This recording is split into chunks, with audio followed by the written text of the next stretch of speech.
నమస్కారం, మీరు చూస్తుంది TG24 టీవీ. నేను సుమలత. ముందుగా బులెటిన్లోని ముఖ్యాంశాలు. శ్రీ వాసవి కన్యకా పరమేశ్వరి దేవస్థానంలో ఘనంగా 1,00,000 గాజుల పూజా మహోత్సవం.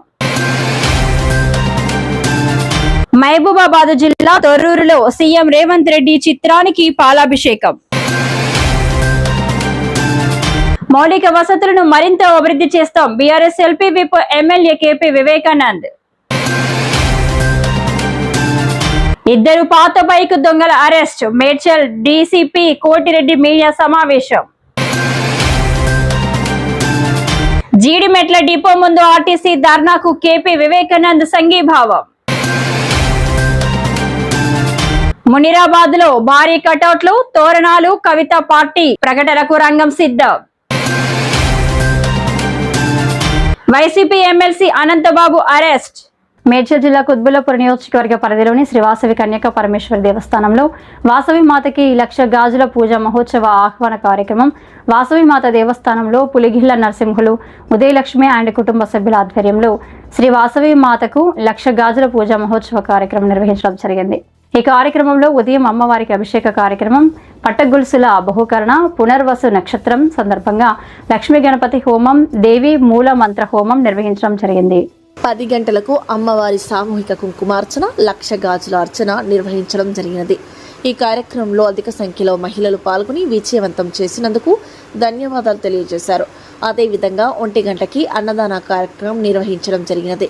ఈ కార్యక్రమంలో పులిగిళ్ల నరసింహులు, ఉదయలక్ష్మి మరియు కుటుంబ సభ్యులు, నవీన్, లహరి, మనస్వి, మనోజ్ఞ, నరేష్, పావని, వినీత్, విహాన్, కృష్ణ, స్వాతి, రిషి, కార్తీక్, కమిటీ సభ్యులు, పలు కాలనీ వాసులు తదితరులు పాల్గొన్నారు. 1,00,000 గాజుల అర్చన పూజా కలిసి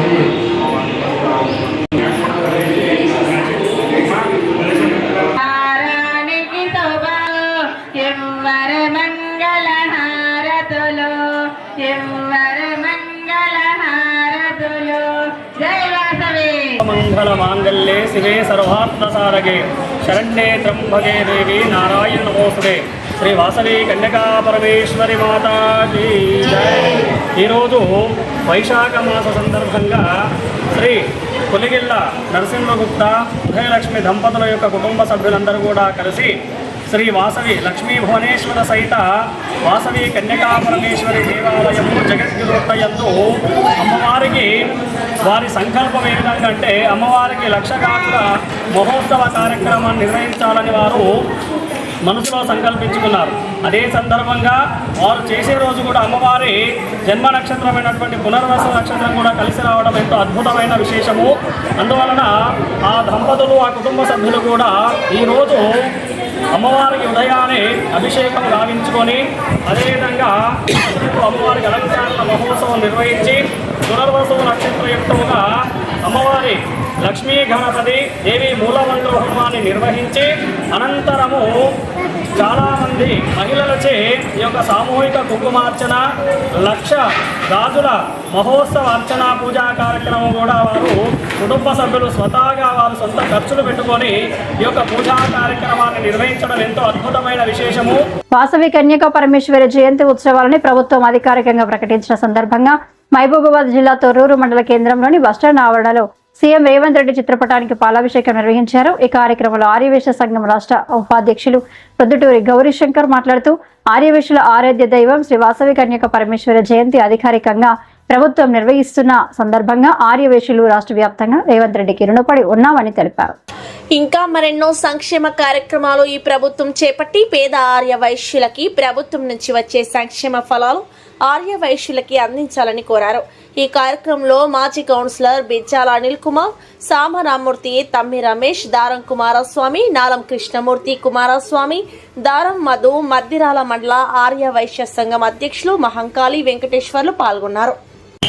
లోకమాత విశ్వజనని పార్వతీదేవి మాత ఈ కలియుగంలో కుసుమాంబ కుసుమశ్రేష్ఠి దంపతులకు వాసవి కన్యకా పరమేశ్వరిగా జననం పొంది అమ్మవారి సేవలను గుర్తించి ప్రతి సంవత్సరం అమ్మవారి జయంతిని పురస్కరించుకొని రాష్ట్రంలో ఆర్యవైశ్యులు అందరూ అమ్మవారి జన్మదినాన్ని పురస్కరించుకొని పండుగ వాతావరణం జరుగుతున్న సందర్భంలో తెలంగాణ రాష్ట్ర ప్రభుత్వం గుర్తించి అమ్మవారి జయంతిని రాష్ట్ర పండుగగా గుర్తించి రేవంత్ రెడ్డి గారు మాకు రాష్ట్ర పండుగగా గుర్తించి దీనికి జీవో రిలీజ్ చేసినందుకు వారికి ఆర్యవైశ్యుల పక్షాన కృతజ్ఞతాభివందనాలు తెలియజేస్తూ, గతంలో రేవంత్ రెడ్డి గారు మాకు ఆర్యవైశ్య కార్పొరేషన్ కూడా ఇచ్చినారు.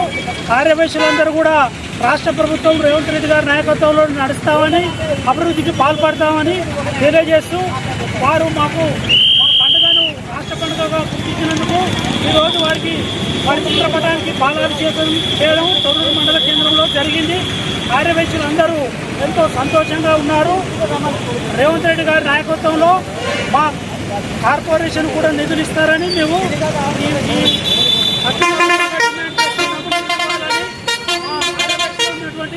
పేద ఆర్యవైశ్యులకు నిధులు కార్పొరేషన్కు నిధులు ఇచ్చినట్లయితే మా యొక్క బిడ్డలకు మంచి జరుగుతుంది, విద్య అభివృద్ధికి కూడా తోడ్పడుతుంది అనే ఉద్దేశంతో మా కార్పొరేషన్కు నిధులు ఇవ్వాలని కూడా మేము ఈ విధంగా వారిని కోరడం జరుగుతున్నది. ఈరోజు రేవంత్ రెడ్డి గారు తీసుకున్నటువంటి నిర్ణయం చాలా ముఖ్యమైనది. వారు ఒక్క ఈ ఆర్యవైశ్యుల విషయంలోనే కాకుండా గోమాతల విషయంలో కూడా వారు చాలా చక్కని నిర్ణయం తీసుకున్నారు. జై వాసవి, జై వాసవి, జై వాసవి, జై వాసవి, జై జై వాసవి. ఆ విధంగా కూడా వారు ఒకే కార్యక్రమాలు కాకుండా వివిధ కార్యక్రమాలు నవీన రూపంలో కొత్త ఆలోచనలతో ఇటువంటి కార్యక్రమాలు చేస్తున్నారు. వారికి నిజంగా కూడా అభినందనలు. వారి పరిపాలనలో ఇంకా అందరూ కూడా క్షేమంగా ఉండాలని కోరుకుంటున్నారు. ఆర్యవైశ్యుల చిరకాల వాంఛ నెరవేర్చిన రేవంత్ రెడ్డి గారికి పాలాభిషేకం చేస్తూ వారికి ధన్యవాదాలు తెలుపుకుంటున్నాం. అలాగే గోశాలకు కూడా అనుకూలంగా, గోమాతలకు అనుకూలంగా గతంలో వారు అనుకూలంగా మాట్లాడారు. వారికి గోశాల పక్షాన కూడా అభినందనలు తెలియజేస్తూ ముందు మా ఆర్యవైశ్యుల సహకారం ఎల్లవేళలా ఉంటుందని ఈ ఆర్యవైశ్యుల పక్షాన కోరుకుంటున్నాం. భారతదేశ స్వతంత్రం వచ్చినాక తెలంగాణ రాష్ట్రం ఏర్పడ్డాక గత ప్రభుత్వాలు ఆంధ్రప్రదేశ్లో కానీ తెలంగాణ ప్రభుత్వంలో కానీ గత ప్రభుత్వాలు ఎన్నడూ ఆర్యవైశ్యులకు తగిన సహాయ సహకారాలు అందించలేదు. ఈ తెలంగాణ రాష్ట్రంలో ముఖ్యమంత్రి రేవంత్ రెడ్డి ఆర్యవైశ్యుల సోదరుల పోరాట ఫలితంగా తెలంగాణ ఆర్యవైశ్య కార్పొరేషన్ ఏర్పాటు చేయడం జరిగింది. తెలంగాణ రాష్ట్ర ఆర్యవైశ్య సంఘం అధ్యక్షులు అమరావతి లక్ష్మీనారాయణ, రాష్ట్ర ఉపాధ్యక్షులు గౌరీ శంకర్ల పోరాట ఫలితమే ఈ అమ్మవారి జయంతి ఉత్సవాలను అధికారికంగా ప్రకటించినందుకు ఆర్యవైశ్య నాయకులకు, సోదరులకు, సోదరీమణులకు అందరికీ తెలంగాణ ప్రభుత్వానికి ప్రత్యేక కృతజ్ఞతలు తెలుపుకుంటూ పేద ఆర్యవైశ్య సంఘాలను ఆదుకునే ఉద్దేశంగా తెలంగాణ కార్పొరేషన్ ఏర్పాటు చేసి కాలో సుజాతను చైర్మన్గా ఉంచినందుకు ఆమె మరియు రాష్ట్ర అధ్యక్షులు అమరావతి లక్ష్మీనారాయణ గారు పేద ఆర్యవైశ్యులను గుర్తించి అందరికీ సహాయ సహకారాలు కార్పొరేషన్ ద్వారా కానీ వీలుంటే ప్రభుత్వం ద్వారా కానీ ప్రభుత్వ పథకాలు ఆర్యవైశ్యులకు అందించేటట్లు అమరావతి లక్ష్మీనారాయణ కృషి చేయాలని, దీనికి కృషి ఫలితంగా ముఖ్యమంత్రి రేవంత్ రెడ్డి గారికి ఆర్యవైశ్య సంఘం తరఫున అందరికీ తెలంగాణ ప్రభుత్వానికి వ్రతసాదరులకు కృతజ్ఞతలు తెలియజేస్తూ తొర్రూరు మండల ఆర్యవైశ్య సంఘం, వాసవి క్లబ్బు అన్ని సంఘాలకు సంఘీభావంగా మద్రాల మండల ఆర్యవైశ్య సంఘం అధ్యక్షునిగా నేను వారి బాటలో నడుస్తూ వారు చేసిన గౌరీశంకర్ సూచించే సలహాలు సూచనలు తీసుకుంటూ ఆర్యవైశ్యులను ఐక్యం చేస్తూ ఎవరైనా పేదవారు ఉంటే వారికి కార్పొరేషన్ ద్వారా నిధులు అందించేందుకు కృషి చేస్తానని. మేడ్చల్ జిల్లా కుత్బుల్లాపూర్ నియోజకవర్గం జగద్గిరిగుట్ట 126వ డివిజన్ వాంబే హౌస్ కాలనీలో BRS LP whip MLA AP Vivekananda అధికారులతో కలిసి క్షేత్రస్థాయిలో పర్యటించారు. ఈ సందర్భంగా కాలనీలోని భూగర్భ డ్రైనేజీ, త్రాగునీటి సరఫరా సామర్థ్యాన్ని పెంపొందించడంతో పాటు నూతన వీధి దీపాలు ఏర్పాటు చేసి అంతర్గత సీసీ రోడ్లను నిర్మించాలని స్థానికులు ఎమ్మెల్యేకి విన్నవించారు. ఈ సందర్భంగా వారు మాట్లాడుతూ వాంబే హౌస్ కాలనీలో ఇప్పటికే అన్ని రకాల మౌలిక వసతులు కల్పించామని, ప్రస్తుతం పెరుగుతున్న జనాభాకు అనుగుణంగా మౌలిక వసతులను అభివృద్ధి చేయాల్సిన అవసరం ఎంతైనా ఉందని, రానున్న రోజుల్లో బాంబే హౌస్ కాలనీలో మౌలిక వసతులను మరింత అభివృద్ధి చేసేందుకు కృషి చేస్తామన్నారు.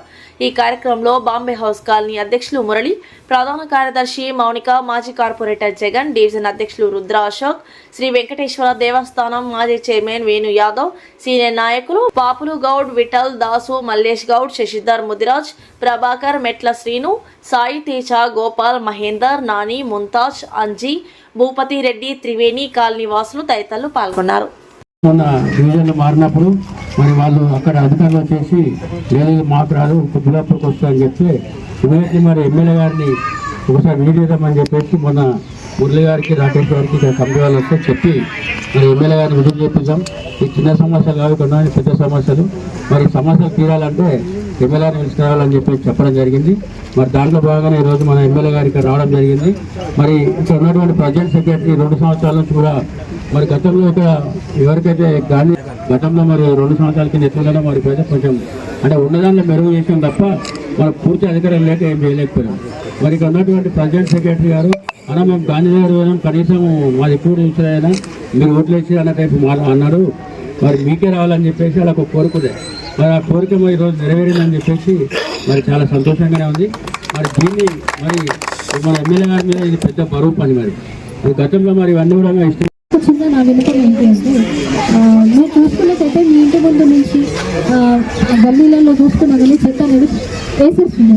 అంటే ఇక్కడ బయట వాళ్ళు వచ్చి వేసింది ఏం లేదు, మన ఇంటి ముందు మనమే చెత్తని క్రియేట్ చేసుకుంటున్నాం. అట్లా కాకుండా మీ నుంచి ఒక సహకారం ఉంటే కనుక వస్తాయి. మా నుంచి ఎలాంటి ఇబ్బంది ఉన్నా కానీ మీ దగ్గర మా సొసైటీ కానీ మా డిఈటీ కానీ నాకైనా కాల్ చేయవచ్చు, అది మేము చేస్తాము. మా నుంచి ఏమి ఫ్లాస్ ఉన్నా కానీ మేము రెక్టిఫై చేస్తాము. బట్ మీరు ఇంకొకటి ఏంటంటే కరెక్ట్గా ఇప్పుడు ఏది క్రియేట్ చేస్తున్నా కానీ మీకు ఇబ్బంది, కాబట్టి మీరు మంచిగా శుభ్రంగా ఉండేటట్టు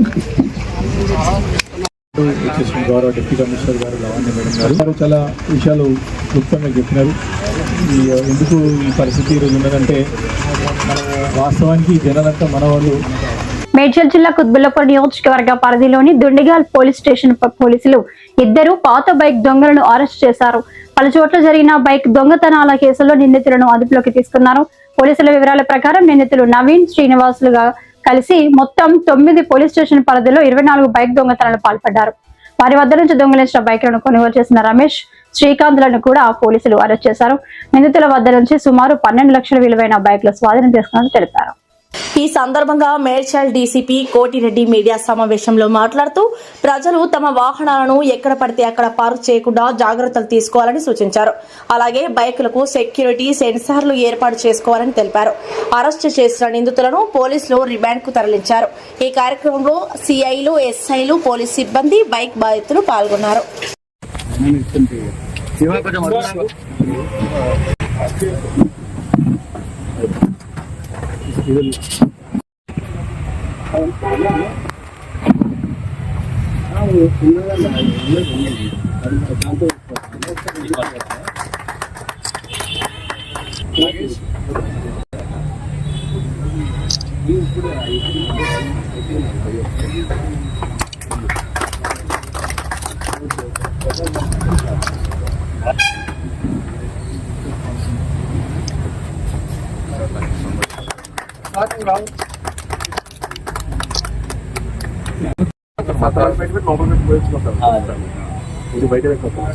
మీడియా ద్వారా ఇంకొక అప్పీల్ ఏంటంటే అందరికి కూడా ₹1,00,000 పెట్టి మనం బైక్ కొంటున్నాం, దానికి ఒక జీపీఎస్ అనేది కూడా ₹1,000 2,000 వస్తున్నాయి, చిన్న చిన్న చిప్స్ వస్తున్నాయి. అది పెట్టుకుంటే కూడా మనకి ఈజీ ఉంటుంది. అట్లే విధంగా మనం హెల్మెట్ అంటున్నాం, హెల్మెట్ కూడా చాలా మంది పెట్టుకోండి. ఈ మధ్యనే మనం ఎరవై కార్యక్రమాలు చాలా చేయడం జరిగింది. దాని మీద ఈ బైక్ వాళ్ళు కొంచెం అన్ని జాగ్రత్తలు తీసుకోవాల్సి ఉంటుంది. లాక్ సిస్టమ్ కానీ, జీపీఎస్ సిస్టమ్ కానీ, ఈ హెల్మెట్ కానీ, హెల్మెట్ ఉన్నా కూడా ఏదో ట్రాఫిక్ వాళ్ళు పట్టుకుంటారు దానికోసమని అనుకుంటారు. హెల్మెట్ అనేది మన సేఫ్టీ అనుకోవాలి. ఏదో చలానా వేస్తారు కాబట్టి మనము పెట్టుకోవాలని ఏదో హడావుడిగా ఆడ జంక్షన్లో కనపడితే మనం ఈ దూరంగా పెట్టుకుంటాం కొద్దిసేపు. అది పెట్టుకున్నా కూడా మనకి దానికి స్ట్రాప్ ఉంటుంది, అది కూడా కట్టుకోం మనం. కాబట్టి ఇది అన్ని బాగా అవేర్నెస్ రావాలి దీని మీద. అంటే ఎన్నోసార్లు మనం చెప్తున్నప్పటికీ కూడా అవేర్నెస్ రావాలని మేము కోరుకుంటున్నాం. ఓకే, మీరు మన కష్టపడ్డ ఈ సీసీ కెమెరాలు కూడా కమ్యూనిటీ కెమెరాలు భాగంగా ఒక సెక్యూరిటీ సేఫ్టీలో భాగంగా ఈ కెమెరాలు కూడా ఎక్కువ మొత్తం పెట్టుకోవాలని చెప్పేసి పోలీస్ ద్వారా, మీడియా ద్వారా మేము అప్పీల్ చేస్తున్నాం. దానివల్ల వాళ్ళకి కూడా ఒక భరోసా ఉంటుంది, మాకు కెమెరాలు ఉన్నాయి కాబట్టి ఎవరు వచ్చినా ఇక్కడే దొరికిపోతారు అనేటువంటి ఒక భరోసా ఉంటుంది. నేరస్తులకు కూడా ఒక భయం ఉంటుంది. కాబట్టి ఇందులో ఇప్పుడు దాదాపు అయినటువంటి కేసులు చూస్తే 24 కేసుల్లో దుండిగల్ నుంచి 4 కేసులు ఉన్నాయి. ఈ పోలీస్ స్టేషన్ 4 కేసులు, పేట్ బషీరాబాద్ పోలీస్ స్టేషన్ 10 కేసులు, సూరారం నుంచి 3, మేడ్చల్ ఒకటి, జీడిమెట్ల ఒకటి, కేబిహెచ్పి నుంచి ఒకటి, కుషాయిగూడ అంటే మల్కాజిగిరి కమిషనరేట్లో 2, అల్వాల్ పిఎస్ ఇది కూడా మల్కాజిగిరి కమిషనరేట్ అక్కడ ఒకటి, మెదక్ జిల్లా మనోహరాబాద్ నుంచి ఒకటి. అంటే ఇక్కడ మెదక్ జిల్లాలో అటు మల్కాజిగిరి కమిషనరేట్లో మన సైబరాబాద్ కమిషనరేట్లో కూడా వీళ్ళు 24 కేసులలో ఇన్వాల్వ్ కావడం జరిగింది. వీటితో పాటు పాత కేసులు కూడా 9 ఉన్నాయి. అయితే ఈ కేసులలో ఇప్పుడు మన మేడ్చల్ ఏసీపీ శంకర్ రెడ్డి గారి ఆధ్వర్యంలో ఇక్కడ మన దుండిగల్ సిఐ సతీష్, మన దుండిగల్ డిఐ బాలరెడ్డి, ఎస్ఐ ఈశ్వర్ అంటే వాళ్ళ స్టాఫ్ అందరూ కూడా వీళ్ళు బాగా కష్టపడి పనిచేశారు. రీసెంట్గా అంతకుముందు కూడా ఒక 6 months అయింది అనుకుంటా. అప్పుడు ఆ టైంలో కూడా ఎక్కువ బైక్స్ రికవర్ చేయడం జరిగింది. ఇక్కడ నుంచి ఈ పోలీస్ స్టేషన్లో క్రైమ్ టీం బాగా పనిచేస్తుంది. ఎక్కడ గ్రేవ్ నేరాలైనా, పెద్ద నేరాలైనా, దొంగతనాలైనా కూడా 4 రోజులు లేటుగా కావచ్చేమో కానీ వాళ్ళు కంటిన్యూస్గా ఎఫర్ట్స్ పెట్టి సాధ్యమైనంత వరకు బాధితులకు న్యాయం చేయడానికి మా ప్రయత్నం మేము చేస్తున్నాం. దీనికి మీడియా ద్వారా అప్పీల్ ఏంటంటే ఇప్పుడు ఎవరైతే ఈ బైక్స్ పోయినాయో వాళ్ళు కూడా కొంత సామాజిక బాధ్యత తీసుకోవాలి. ఎక్కడ పడితే అక్కడ రోడ్ల మీద పెట్టి పోవటము, ఇంటి ఇళ్లలో కూడా లోన పెట్టుకోకుండా ఇంటి ముందు బయట పెట్టడము అది కరెక్ట్ కాదు. సాధ్యమైనంత వరకు సేఫ్టీ ప్లేస్లో ఉండేట్టు చూసుకోవాలి. మీ యొక్క బైక్స్కి మీరే బాధ్యత తీసుకోవాలి, రక్షణ తీసుకోవాలి. కాబట్టి వాళ్ళు కూడా కొంచెం జాగ్రత్తలు తీసుకోవాలి. ఆ లాక్ సిస్టమ్ కూడా కొంచెం ప్రాపర్గా పనిచేసినా లేదా అనేది కూడా చేసుకొని అన్ని జాగ్రత్తలు మీరు తీసుకోవాలి. ఇంకా ఏమన్నా లోపాలు ఉంటే వాటి మీద ఈ నేరస్తులు, పాత నేరస్తులు వాళ్ళ మీద మేము నిఘా పెడతాం. జైలు నుంచి ఎవరైతే బయటకు వస్తారో వాళ్ళ మీద నిఘా పెడతాం. పాత నేరస్తుల మీద నిఘా పెడతాం. కొత్త వాళ్ళు ఎవరు వస్తున్నారు, అదర్ స్టేట్ నుంచి ఎవరు వస్తున్నారు, వాళ్ళందరి మీద కూడా నిఘా పెట్టే బాధ్యత మాది. మీరు కూడా కొంత సామాజిక బాధ్యత తీసుకొని మీ బైక్స్కి మీరు కొంత రక్షణ ఉండేట్టుగా చూసుకోమని చెప్పేసి నేను అప్పీల్ చేస్తున్నా. అదేవిధంగా ఈ అధికారులందరూ కూడా నేను ప్రత్యేకంగా అభినందిస్తూ వీళ్ళని ఈరోజు కోర్టులో ప్రొడ్యూస్ చేయడం జరుగుతుంది. నవీన్ కు శ్రీనివాస్ కి ఎలా పరిచయం సార్?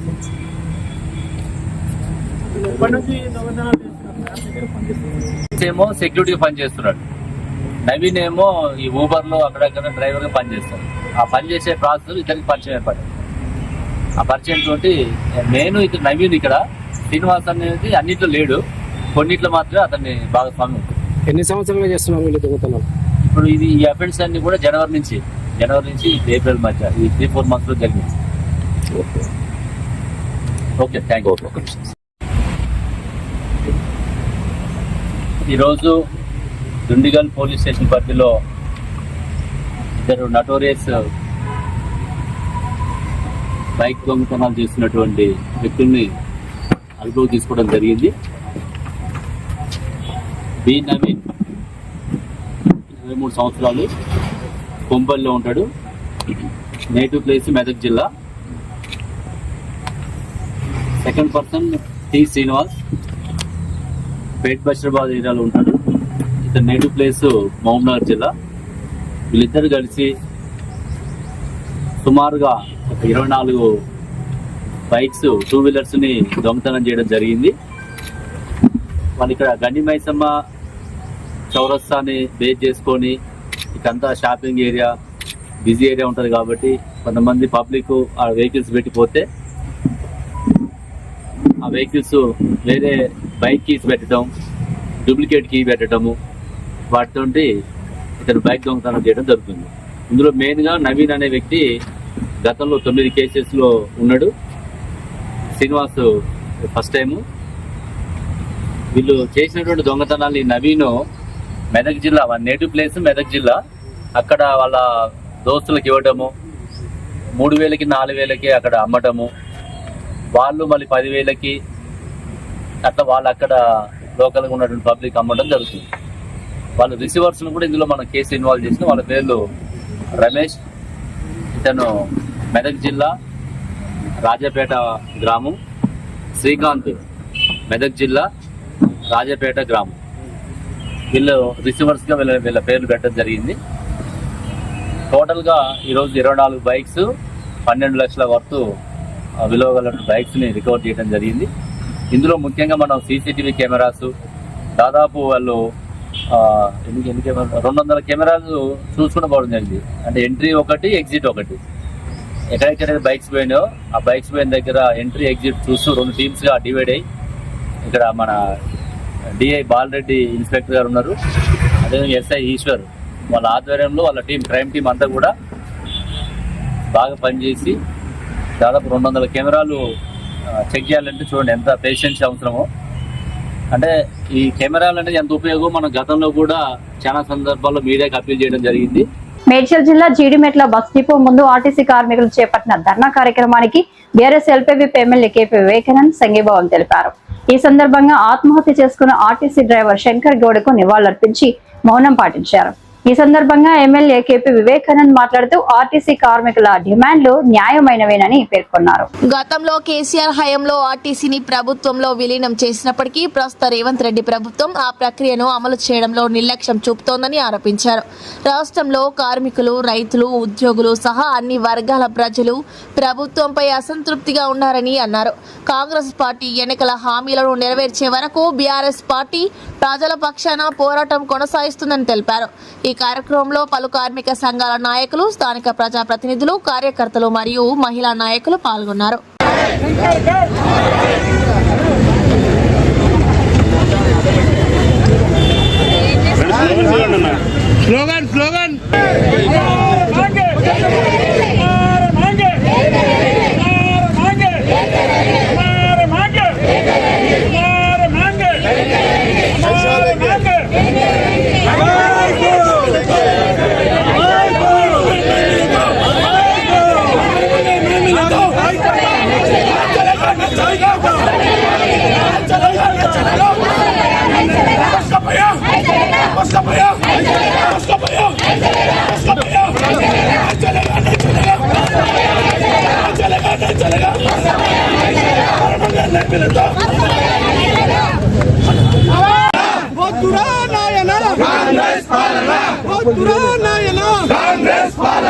ఆర్టీసీ కార్మికులు వెంటనే ఆర్టీసీ కార్మికుల డిమాండ్లని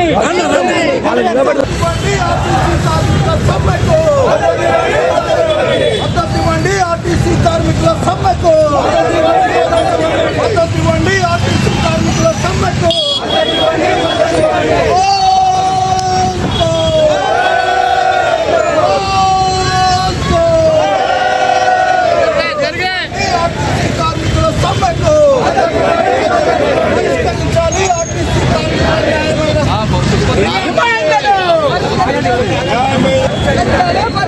న్యాయమైన డిమాండ్లు వెంటనే వద్దురా నాయన కాంగ్రెస్ పాలన, వద్దురా నాయన కాంగ్రెస్ పాలన, వద్దురా నాయన కాంగ్రెస్ పాలన.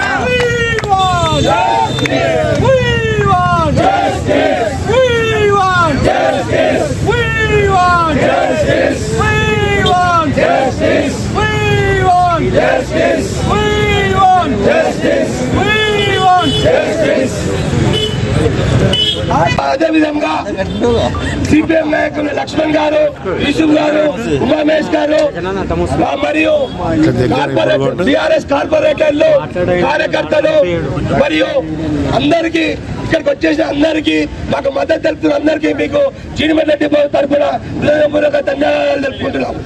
ఈ సమ్మెలో భాగము 3వ రోజు ఈ కాంగ్రెస్ ప్రభుత్వము కొన్ని వైఖరి వల్ల ఈ రోజు మా కుటుంబ సభ్యుడు చాలా పెద్ద ఎత్తున ఇబ్బంది పడుతూ ఉన్నారు. కండక్టర్లు కానివ్వండి, ఆర్టీసీలో పనిచేసే మహిళలు, అదేవిధంగా ప్రైవేట్ బస్సులు తీసుకొచ్చి ప్రైవేటీకరణ చేసేటువంటి దురాలోచన చేస్తోంది ప్రభుత్వం. ప్రైవేట్ బస్సులు తీసుకొచ్చేసి సంబంధం లేకుండా, ఆర్టీకి సంబంధం లేకుండా నడిపించే ప్రయత్నం చేస్తోంది ప్రభుత్వం. వీటన్నిటిని ఎండగడతాం. మీరు 2021లో మీరు ఆల్రెడీ 30% చెప్పారు మీరు వేతన సవరణలో, దాని అమలు చేయాలి. అదేవిధంగా 2025 వచ్చింది, దాన్ని కూడా మీరు వేతన సవరణ అమలు చేయాలి. తప్పకుండా ఇలా జరిగే చర్చల్లో ఏదో నామమాత్రంగా తూతు మంత్రంగా చేస్తామంటే మీరు ఊరుకునే ప్రసక్తే లేదు. ఈ కార్మిక లోకం అంతా కూడా నిద్ర లేచింది, మిమ్మల్ని నిద్ర పోనీయది. మునీరాబాద్ లో రాజకీయ సందడి నెలకొంది. బీఆర్ఎస్ ఎమ్మెల్సీ కల్వకుంట్ల కవిత రేపు తన కొత్త పార్టీని అధికారికంగా ప్రకటించనున్నట్లు సమాచారం. మునిరాబాద్ పరిసర ప్రాంతాల్లో ఎటు చూసినా స్వాగత తోరణాలు, భారీ కటౌట్లు కనిపిస్తున్నాయి. సుమారు 50,000 మంది కార్యకర్తల సమక్షంలో పార్టీ ప్రకటన జరిగే అవకాశం ఉన్నట్లు తెలుస్తుంది. పార్టీ పేరుపై కూడా ఆసక్తి నెలకొంది. ఒకవైపు పార్టీ పేరు తెలంగాణ ప్రజా జాగృతి అని ప్రచారం జరుగుతుండగా, మరోవైపు స్వాగత తోరణాలపై తెలంగాణ ప్రజా వికాస సమితి అనే పేరు కనిపించడం చర్చనీయాంశంగా మారింది.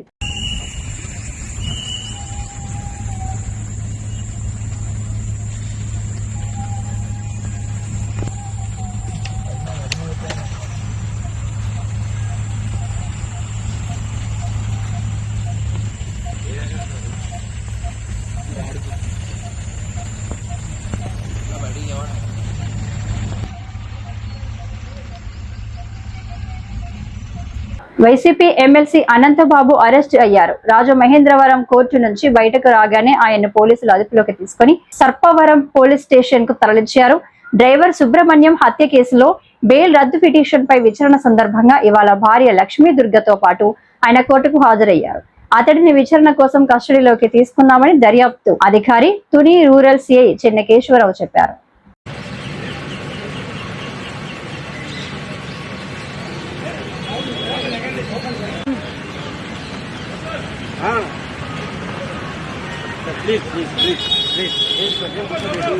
అక్కడే ఉందన్నా.